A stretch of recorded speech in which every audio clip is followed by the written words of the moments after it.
नमस्कार। कभी सोचा है कि पेड़ों को बचाने का एक तरीका उन्हें गले लगाना भी हो सकता है? आज हम बात करेंगे भारत के एक ऐसे ही अनोखे और बहुत शक्तिशाली आंदोलन के बारे में, चिपको आंदोलन। ये सिर्फ पेड़ों की कहानी नहीं है, बल्कि जिंदगी और कुदरत के बीच जो एक अटूट रिश्ता है, ये उसकी कहानी है। तो चलिए सबसे पहले इसी सवाल से शुरू करते हैं। आखिर ऐसी क्या वजह थी, ऐसी क्या मजबूरी थी कि लोगों को पेड़ों को बचाने के लिए उनसे चिपकना पड़ा? ये जो तस्वीर जहन में बनती है ना, बस यही इस पूरे आंदोलन का दिल है। देखिए, नाम से ही सब कुछ साफ हो जाता है। चिपको मतलब चिपक जाना या गले लगा लेना, और यही इस आंदोलन का तरीका था, जो बाद में इसका नाम बन गया। जब भी कोई ठेकेदार पेड़ काटने आते थे, तो गांव के लोग, खास तौर पर महिलाएं, पेड़ों से लिपट जाती थी। उनका कहना था, पेड़ काटने से पहले हमें काटो। यह विरोध करने का एक इतना जबरदस्त और शांतिपूर्ण तरीका था, जिसकी मिसाल मिलना मुश्किल है। तो सवाल ये उठता है कि ये नौबत आई ही क्यों? इसके पीछे एक बहुत बड़ा संकट छिपा था, जिसका सामना वहां के जंगल और जंगल पर निर्भर लोग दोनों ही कर रहे थे। असल में समस्या की जड़ ये थी कि एक तरफ तो वो लोग थे, स्थानीय लोग, जिनकी जिंदगी सदियों से इन जंगलों के सहारे चल रही थी, और दूसरी तरफ थी सरकार, जो इन जंगलों को बस कमाई का जरिया समझ रही थी और उन्हें बड़ी बड़ी कंपनियों को दे रही थी। इसी टकराव ने इंसान और प्रकृति के बीच का जो नाजुक सा संतुलन था, उसे तोड़ कर रख दिया। और इसका नतीजा बहुत भयानक था।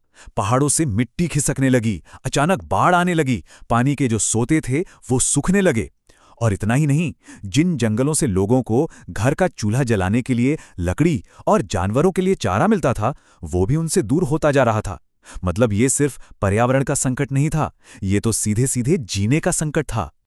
और फिर एक दिन वो हुआ जिसने लोगों के सब्र का बांध ही तोड़ दिया। सरकार ने गांव वालों को उनकी छोटी मोटी जरूरतों के लिए कुछ पेड़ काटने से तो साफ मना कर दिया, लेकिन उसी जंगल का एक बहुत बड़ा हिस्सा एक स्पोर्ट्स कंपनी को दे दिया, ताकि वो क्रिकेट के बल्ले बना सकें। ये अन्याय इतना खुला और साफ था कि इसने विरोध की एक ऐसी आग जलाई जो बुझ नहीं पाई। और बस इसी अन्याय के खिलाफ एक ऐसे आंदोलन का जन्म हुआ, जिसकी गूंज पूरी दुनिया में सुनाई देने वाली थी। इस आंदोलन की पहली चिंगारी भड़की 1973 में उत्तराखंड के मंडल गांव में। जब ठेकेदार अपनी कुल्हाड़ियों लेकर पहुंचे, तो गांव के लोग पेड़ों के आगे एक दीवार बनकर खड़े हो गए। उन्होंने सचमुच पेड़ों को अपनी बाहों में भर लिया, और यहीं से चिपको आंदोलन की असली कहानी शुरू हुई। हर बड़े आंदोलन को दिशा देने वाले कुछ बड़े चेहरे होते हैं। चिपको आंदोलन में भी थे सुंदरलाल बहुगुणा, जिन्होंने पेड़ बचाओ जीवन बचाओ जैसा आसान लेकिन गहरा नारा दिया। चंडी प्रसाद भट्ट, जिन्होंने सिखाया कि स्थानीय लोग ही जंगल को सबसे बेहतर तरीके से बचा सकते हैं। और गौरा देवी, जो जमीन पर इस आंदोलन का सबसे हिम्मत वाला चेहरा बनकर उभरी।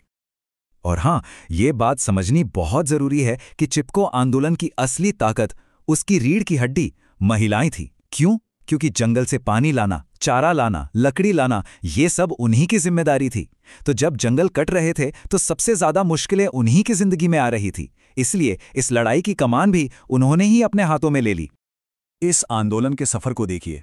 1973 में मंडल गांव से जो एक छोटी सी चिंगारी उठी थी ना, वो 1974 में रैणी गांव पहुंचकर एक मशाल बन गई।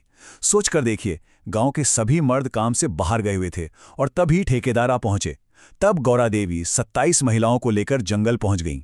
बिना किसी हथियार के, सिर्फ अपने हौसले के दम पर उन्होंने उन पेड़ों को कटने से बचा लिया। इस एक घटना ने पूरे देश को झकझोर कर रख दिया था।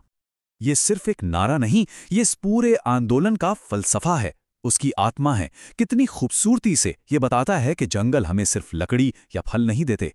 जंगल के असली तोहफे तो हैं उपजाऊ मिट्टी, साफ पानी और शुद्ध हवा, यानी वो सब कुछ जो जीने के लिए जरूरी है। तो सवाल ये है कि क्या इतने बड़े अहिंसक संघर्ष का कोई असर हुआ? क्या इससे कोई बदलाव आया? जवाब है हाँ, और वो बदलाव बहुत बड़ा था।